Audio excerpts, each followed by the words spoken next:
They can hike prices, they can depress wages, they can squash out entrepreneurs and new businesses. Oh, wow. What an honor. What an honor to have you here today. Let me just put you on screen as well so we can. All right. There it is. Ladies and gentlemen, the regulator, the trust buster herself, FTC Commissioner Lina is in the building. This is spectacular. Thank you so much for coming on. And it is a joy to have you here. It is actually a momentous time to have you here as well, as breaking news just came out approximately half an hour ago that a judge has blocked Kroger's $24.6 billion merger with Albertsons, where the judge sided with the FTC, finding that the deal would reduce competition for U.S. grocery shoppers. Not sure if you want to speak on that at all. I don't know. I mean, it is breaking, but thank you so much for coming on. Well, thank you so much for having me. It's so great to be here with you. And yeah, I was just literally before I jumped on this reading the opinion that we just got from this judge in Oregon. This was the largest proposed supermarket merger in U.S. history. It's still in litigation, so limited what I can say, but this is a big win for the FTC. Hell yeah. So you are, I think, one of the unsung heroes who is criminally underrated in the Biden administration and did not, in my opinion, get the worthy praise that you and your team deserved. Having said that, I wanted to talk to you about a lot of the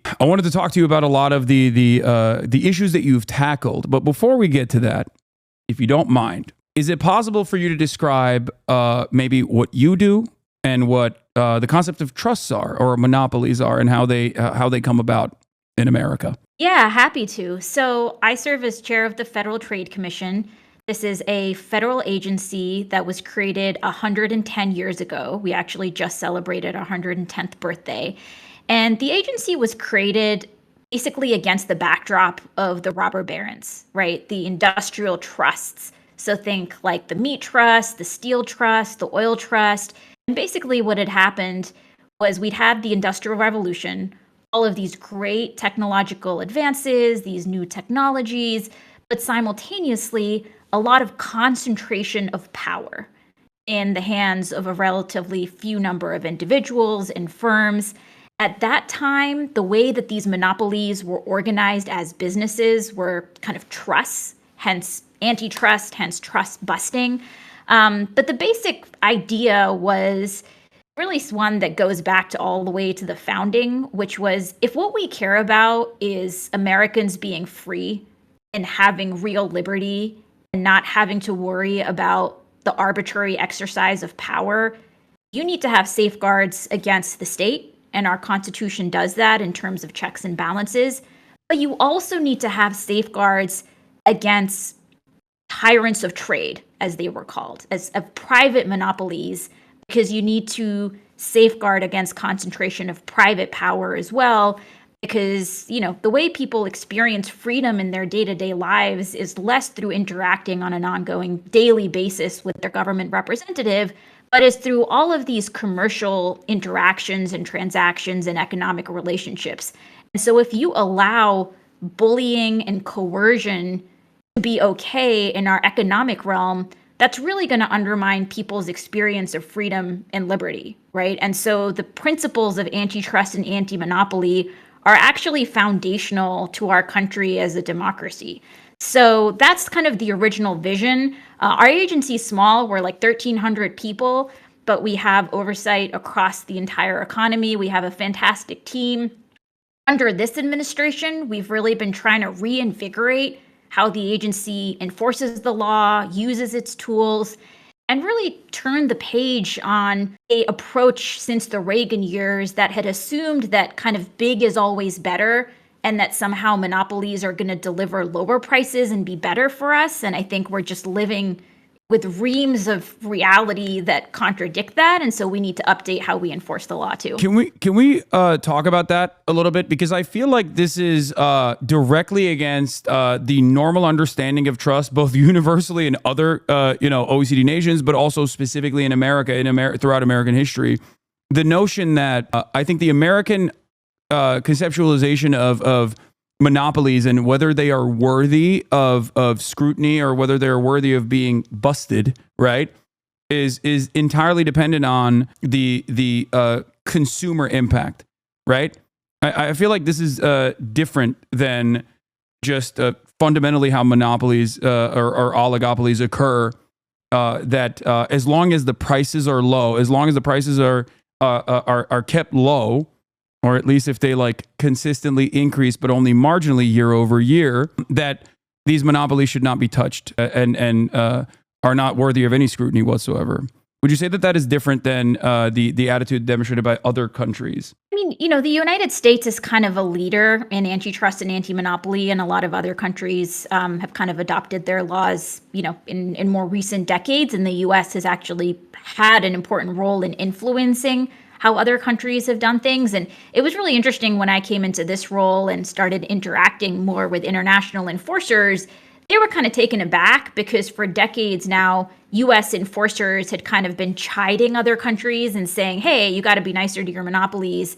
And, under this administration, we were like, no, we're going to enforce the law. We need to, be really assertive. We need to protect the public from this type of law breaking. And you're right that there are different ways that monopolies can illegally abuse their power. Right? They can hike prices, they can depress wages, they can squash out entrepreneurs and new businesses. And I think what's been really perverse is that even if you say, okay, what the philosophy of the last 40 years was we're only going to address law violations by monopolies that they're raising prices, is that we've actually seen higher prices in a whole set of areas. And so that approach on its own terms seems to have failed in ways that created kind of the opening to come in and say, hey, we're going to, take a fresh look and reinvigorate things. Yeah. Because the obvious elimination of competition is if you want to be the domineering force in a market, then inevitably when there's no more competition remaining, you get to set the prices and you can slowly but surely, depending on how much you want to improve your profit margins, increase the prices, or at the very least, tackle certain other aspects of the productive forces, i.e., labor, and consistently make labor conditions worse and worse, or never really keep up with never increase wages in a meaningful way. And I think it harms both workers, but it also ultimately inevitably harms the consumers as well. So obviously, I am on a platform that's owned by Amazon, but I have to ask you, as someone who has been very critical of Jeff Bezos' practices and Amazon in general. So you wrote a formative work at, I believe, Yale Law School that specifically tackled Amazon as a monopoly. And I was wondering if you could talk a little bit about that and what that journey was that got you to become the commissioner of the FTC at such a young age. Yeah, so I had a bit of a funny backdoor way into all of this work, which was I actually originally wanted to be a journalist and a reporter. I graduated during the financial crisis, where terrible profession. Jobs generally were hard. You're doing so much more important work, I think. But ended up kind of landing with a think tank that had a little bit more of a journalism bent to it. But my job was really to do research to understand had different industries and markets evolved over decades. And so my job was to document market structure, which can sound kind of technical. But basically, I was kind of doing deep dives into areas like agriculture, like book publishing, like airlines, like rental cars, like all sorts of commodity markets. And across the board, and somewhat of an underappreciated trend in our economy, has been one of systemic consolidation. So where decades ago in a particular market, you had dozens and dozens of competitors, today, in part through mergers and acquisitions, you've gone from dozens to just a handful. And sometimes this degree of consolidation can kind of be masked from people because you can go to the grocery store and see dozens of brands, be it in laundry detergent or diapers or what have you. But actually, those dozens of brands are still only controlled by a handful of companies. right? Yeah. And so there can be this illusion of choice, and that consolidation and centralization of power was something that was really fascinating to me, especially since we had these laws on the books that were supposed to be anti-monopoly, but it seemed that some of these laws were instead now facilitating that very consolidation, monopolization. So I just became really fascinated in like, how did this happen?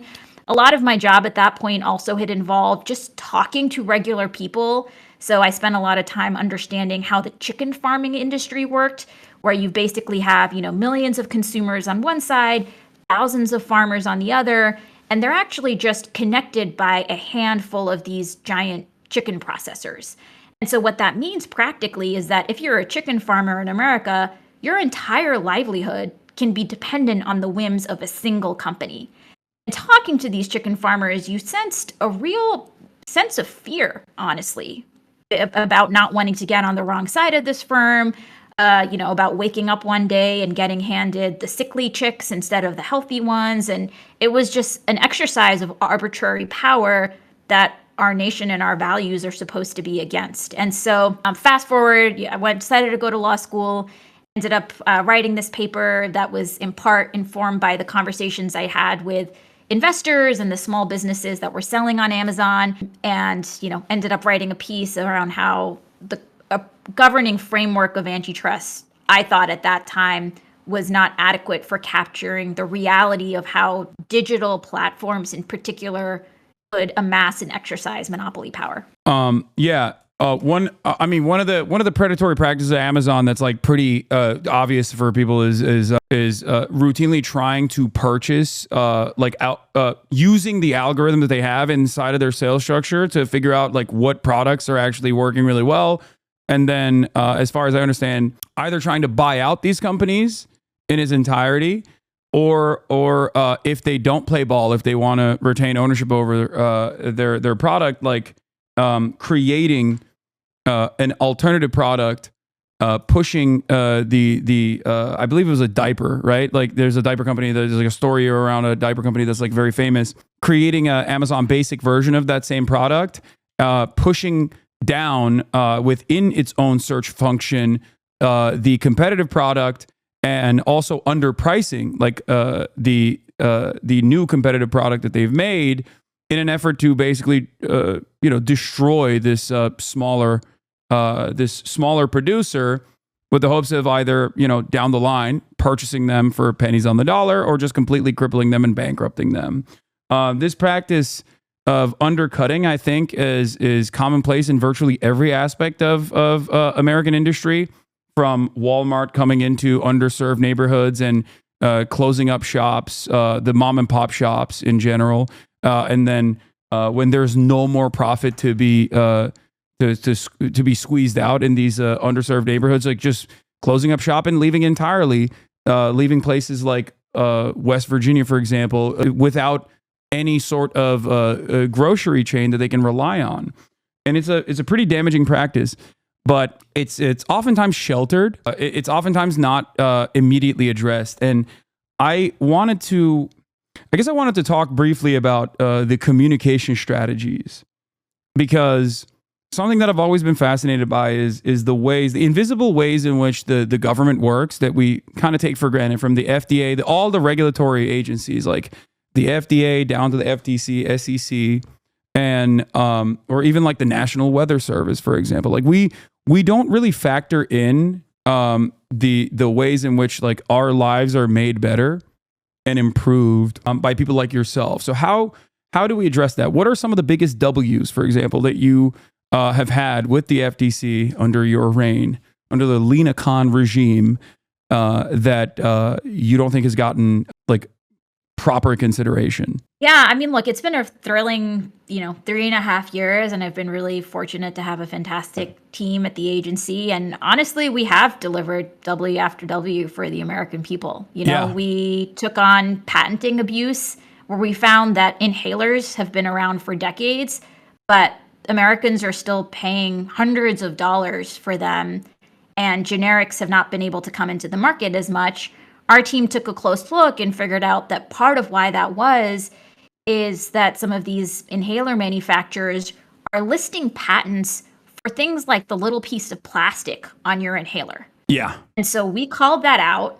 And then 3 of the 4 big inhaler manufacturers said they're going to drop how much Americans pay down from hundreds of dollars to just $35.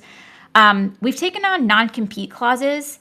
These are the contractual provisions in people's employment contracts that say, even after you leave your current employer, you can't go work for certain competitors. You can't go start your own competing business. These non-competes started off in the boardroom, but they now, are in employment contracts for janitors, security guards, fast food workers, people making minimum wage, doctors across the country, healthcare professionals across the country. And so we've taken on these coercive contracts. We passed a rule that would eliminate them. We've taken law enforcement action, resulting in thousands of non-competes being dropped. We're also just taking on some of the daily indignities that people experience. It can feel like just being a consumer in America today just does involve all of these small obstacles and barriers that really grate on you. Just to give you a few examples, we finalized a rule that would require companies make it as easy to cancel a subscription as it is to sign up for one, because we've seen that as more and more companies are switching to service-based revenue and subscriptions, they have an incentive to make it super easy to sign up and then absurdly difficult to cancel. And we've brought lawsuits, including against Amazon, against Adobe, against a whole set of companies that deliberately thwarted people being able to cancel. And this means that these companies are taking tens, if not hundreds of dollars from people a month for subscriptions that they no longer want, right? And nobody should be stuck paying for a service that they want to exit. We've also been putting money back in people's pockets. Actually, just yesterday, we announced that we're starting to send back checks to people that were tricked by Epic Games. We brought a lawsuit against Epic, finding that they had basically, led people to make purchases they didn't intend. Kids were racking up, hundreds of thousands of dollars in charges. So we brought a lawsuit there. We're sending back, we just sent back $72 million is the first tranche of money back. We've been going after data brokers, which surveil Americans and collect all sorts of sensitive data, like your medical history, your precise geolocation, your browsing history, making sure that there are some kind of rules of the road there and how this sensitive data gets used, and making sure it's not exploited. So, we've done that. We've taken action across healthcare markets, across grocery markets, wanting to make sure that our markets are fair and open and competitive. I mean, yeah, that's a W after W. So do you feel like there is a way to properly communicate these things to the broader public? Like, if we're going to be super serious, I know you're a government official, so I don't know, how much, like, what you can say in an official position, in an official capacity, but like, do you feel like the coverage on this has been sufficient? Because I was rather shocked to see you on 60 Minutes, if I'm being honest. Like, you rarely ever see, invisible government employee be prominently displayed like this. But do you feel like this is a good thing? Do you feel like it was enough? Should there be more of it? These are the questions I have for you. Yeah, look, I made it a priority to really engage broadly with kind of media across the, entire landscape. I also made it a big priority to go out and learn from people across the country. And, one thing that's interesting about the type of job that I have is that it's very easy to become very insulated, where the kind of people that you're interacting with, the kind of information that you're getting on a day-to-day basis is coming from a relatively small number of sources, and it can lead to blind spots. And so a big priority for me has been actually opening the doors of the agency and just making it easier for people to give their views on what's happening out there, to share problems that they're seeing. So we started doing these regular open commission meetings where anybody in America can come and talk to me and my 4 colleagues as commissioners, tell us what they're seeing. We have, franchisees come, people who drive for ride-sharing companies. We've heard from people who have lost family members who were rationing insulin because it's so expensive. We've heard from people who have kids are suffering from abuse on social media. I mean, just like the full landscape. And we've also done listening sessions across the country. So we've gone to places like Baraboo, Wisconsin. And, we went to Colorado to listen to farmers. We went to Kansas City to listen to independent pharmacists. We've really just traveled the entire country to make sure we are just getting out of the bit of the Beltway bubble and trying to make sure we're hearing directly from people about the economic challenges they face, and then also use those opportunities to tell them, here are the tools we have, here's what we're doing. And I think one thing that's really important here is one pathology that you can see sometimes in economic policy making is a lot of reliance on certain types of models and theories and assumptions that can become somewhat divorced and detached from economic reality, right? I mean, we saw that during the financial crisis, but I think we've seen that at various points since. And so, getting out there and hearing from regular people and making sure we're using that to inform our understanding of what's happening is also a good antidote to, again, making sure we just know what is the economic reality rather than just relying on some of these filters. You've also utilized the Copyright Office to tackle the age-old problem with not only right to repair, which spans across many other key sectors, something that farmers have been advocating for consistently with like John Deere tractors and whatnot, but also with McDonald's franchisees that now have the right to repair their own ice cream machines due to your comment that you filed in support of this change. I feel like these are very meaningful. They're small but very meaningful ways in which you are working to change people's lives. Now, I guess the question I have is, it seems like we have a new administration coming in, the Trump administration.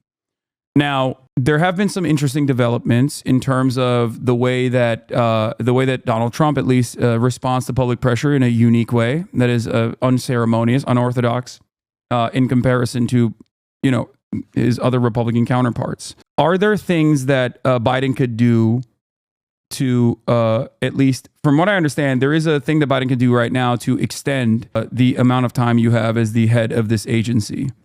Given your a very popular track record so far, and all of the meaningful ways that you have helped regular American citizens. Do you feel like there is an extension process that could possibly happen? I know this is a little bit of a difficult question to answer, but are you at liberty to discuss certain things, or at least like speculate on it?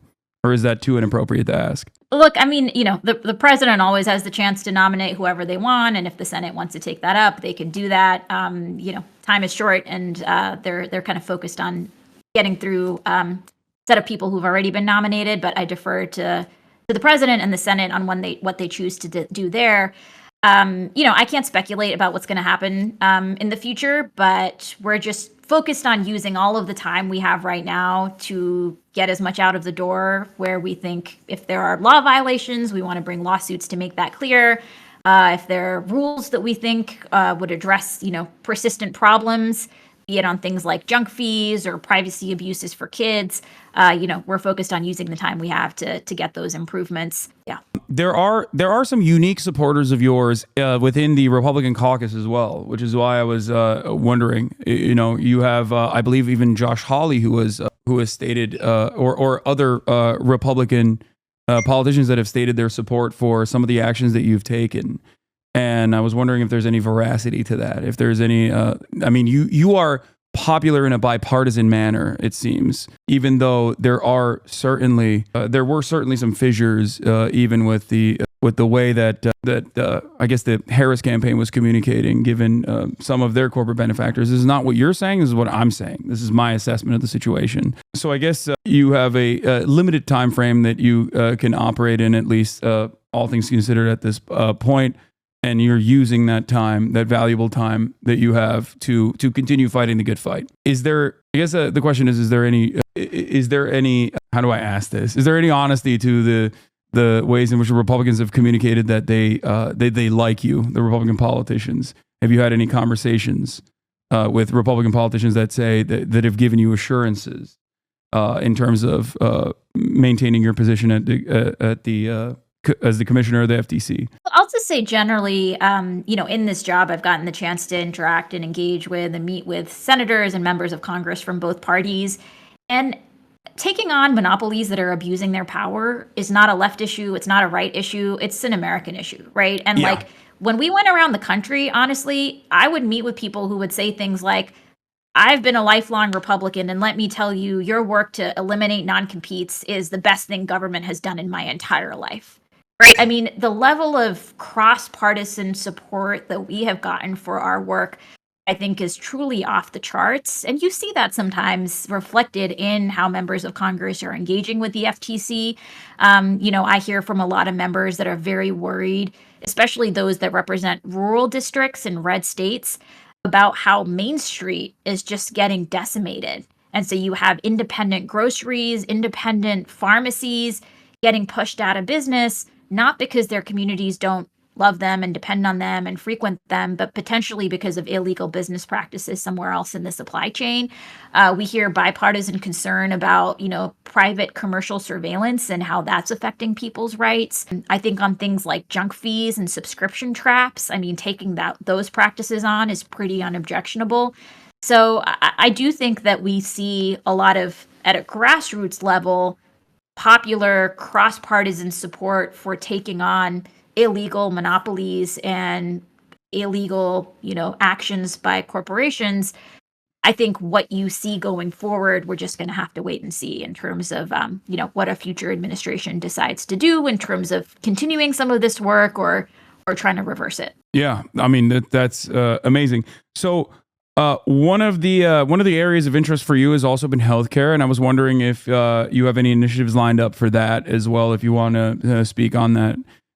Seemingly, this is a point of concern for a lot of Americans that are, I guess, experiencing the many different awful aspects of for-profit healthcare in general, and the ways in which a lot of these healthcare providers have utilized the exact same vertical and horizontal integration to drive up costs and to offer inadequate care and engage in some of these other illegal business practices. Yeah, healthcare has been one of the top priorities during my time at the commission, just because, this is not discretionary purchase for people. Like, this is oftentimes life or death in some of people's scariest moments.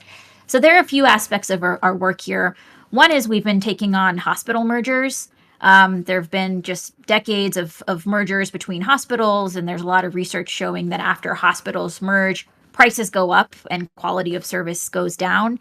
It also can contribute to things like hospital deserts, especially in rural parts of the country. Yeah. We've also been focused on this issue of private equity coming into healthcare, where you have these, New York-based private equity firms that will come in and do these things called roll-ups, where they kind of buy series by series these whole set of smaller, say, anesthesiology practices or other firms in the aggregate has rolled up and consolidated the whole market. So we brought a lawsuit last year against one of these private equity roll-ups that happened in the anesthesiology market, where this company came in, rolled up these anesthesiology providers, and then jacked up the prices. And that was something that had been a bit more under the radar, and we've kind of shed more of a light on it. We're also looking just more generally at what are the drivers of higher drug prices for people, right? We know as a country, we spend more on healthcare and get worse outcomes, and people are paying more, especially for drugs that cost a fraction somewhere else. So I mentioned what we're doing in terms of scouring for patent abuse.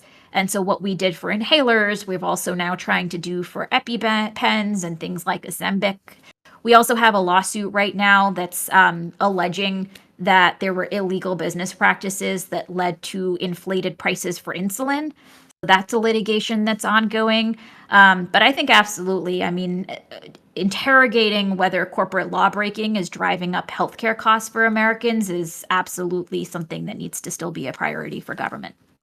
It seems that in 1995, there were 60 leading pharmaceutical companies, but mergers since then have reduced that number to just 10, and it seems that mergers are continuing. This is there a way to directly communicate to the people that are listening, like how that ends up driving up costs, like to talk about it at the individual level. 'Cause in the same way that you mentioned, in the same exact way that you mentioned how pharmaceutical corporations oftentimes engage in like patent cycling, which is very common. It's super common practice in general to disrupt the or to engage in like a patent ownership over an extended period of time. Is there some way to talk about that specifically with pharmaceutical mergers? Yeah, happy to. And I'll give you a specific example in terms of a case we brought. So we brought a case last year looking to block the merger of these two companies called Sanofi and Maze. And Sanofi at that time had a monopoly on the drug for something called Pompe disease, which is this really awful kind of muscle degeneration disease where people need medicines, and those medicines can be very expensive. And so Sanofi had a monopoly on that. Maze was this newer company that was in the process of developing a different treatment for Pompe disease. And this other treatment could, if it got to market, be a game changer because Sanofi's drug, you basically have to go get an IV biweekly, and Maze's drug, people could have just taken orally as a medicine, right? And so if you're somebody that has this disease, this new medicine could really improve your life dramatically. Sanofi was trying to buy up Maze. And we worried that because Sanofi is already making a lot of money through its existing drug, if they were allowed to go out and buy this upstart, they would not necessarily have the incentive to make sure that that new drug makes it onto market, because if it did, it would start cannibalizing sales from their existing blockbuster monopoly drug. We brought a lawsuit that says Sanofi, you're buying Maze would violate the antitrust laws. They ended up walking away and Maze ended up partnering with some other company. But that's just a specific example of how, the basic philosophy underlying antitrust laws is that competition between businesses, it's what can contribute to the best outcome, right? Because if you have the monopoly company still having to look over its shoulder and say, hey, am I about to get lapped by this other guy? It's going to make them go faster, right? It's going to make them try to compete for people's businesses rather than just be confident that they've locked up the market and then they can become too big to care. They don't have to worry about, competing on price. They don't have to worry about innovating. And so that's just one example of how robust merger enforcement can make sure that Americans benefit from healthy competition on price, on innovation. That's on the consumer side, like that's a consumer protective action. But I think it's also important to recognize the labor side of this equation as well. And I was wondering if you could at least speak a little bit. I know the decision just came down on the Kroger, sorry, I always call it Kroger, $24.6 billion merger with Albertsons. Because when this conversation was taking place in a lot of mainstream media, the arguments that were presented was that these guys have labor unions. Some of them are actually like corporate unions in general, but regardless, they have like some semblance of labor unions, and that this was actually this merger was necessary because it was life-saving. It was going to save this business at a time when they are having a difficult time competing with massive online retail stores such as Walmart and Amazon that are completely dominating the field. What this decision being blocked, what kind of labor protections does that offer to people that are working at these corporations? So one thing that our lawsuit alleged was that if this merger goes through, it's going to mean higher grocery prices for shoppers, but it's also going to be worse for the workers. And this is the first time that the FTC has ever sought to block a merger, not just because it's going to be bad for consumers, but also because it's going to be bad for workers. And, especially in recent decades, antitrust enforcers had not really been focused on the worker harms as much, and that's something we've really looked to change. So the complaint lays out how previously, when there has been competition between Kroger and Albertsons, that the workers at each store were able to use that competition as leverage when they were trying to bargain. And that if you allow these two companies to merge, that leverage that comes from having a potential alternative employer or an alternative store where customers can go if there's a strike, but eliminating that leverage point and bargaining leverage would ultimately be bad for workers. So again, this is still being litigated, but that was in the complaint as an explanation for why this merger would be bad for workers. When the FTC team put on the trial, they actually had on the stand some of the workers that are currently employed by these stores so that they could also share their experience. And just generally, I mean, there's a lot of empirical evidence that now shows that after mergers, workers have seen, pay cuts or a limit in any pay rises. You often see layoffs. You can see workers have less negotiation power to figure out, will I even have a stable, predictable schedule? And so, these are all dimensions of competition on the labor front that are important to protect for people. Lina Khan, thank you so much for coming on. I know you had limited time here. You're obviously very busy doing incredibly important work, both advocating for American workers and also advocating for American consumers. I hope to have you again on the broadcast soon. I know you have a busy day. Thank you so much for taking some time out to talk to us. It was wonderful to have you. Is there any last note that you want to end this conversation on? No, just want to say thank you for having me on. And we'll look forward to continuing the conversation. All right. Have a good one. Bye. You too. Take care. Bye-bye. That was Lina Khan, the trust buster, the queen herself.